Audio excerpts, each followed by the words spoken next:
I don't know how many of you are stargazers, but we have a fantastic learning opportunity coming from outer space, and it's called Comet ISON. This comet is supposed to be the comet of the century, and it will be the brightest around the 28th, so it's about time you start looking at it, looking for it. But there are very interesting learning opportunities in Comet ISON. Fairly straightforward relationship. You can talk about comets, parts of a comet, etc., comet orbit. You can talk about all of that in social sciences. This is a very interesting perspective to it. You can talk about comets in ancient cultures. So that's the whole idea of history. You can relate comets to history. What were people thinking about it?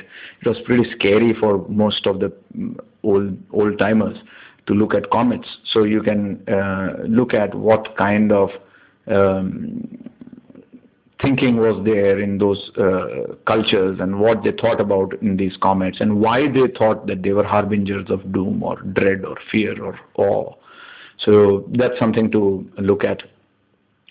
And they're quite interesting, but I don't think it's very related, in the sense that you can look at words that contain comet. Most of the words we are not using much anyways, so you might want to look at it, but this is a very interesting one. On this website, we could track live information. So all these miles per hour and kilometers per second, everything that you see keep changing all the time. So you can talk about distance from sun, distance from earth. You can talk about various constellations. You can talk about speed and converting speed from miles to kilometers. So a lot of mathematical calculations that you can be teaching using this.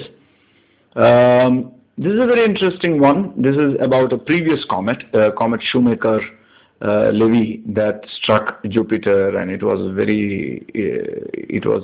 an event to watch. And there's very interesting photographs of that. And there's a mathematical sum. This is mainly for the, I think, 11th, 12th standard kids. But it's very interesting. You can look at some exercises like these. Or if you look at a younger classes, you're talking about evaporation, sublimation, changes of state, changes of matter from solids to gases. And all these terminologies can be explained through the whole concept of comets. So keep looking out for ISON and enjoy the learning opportunity.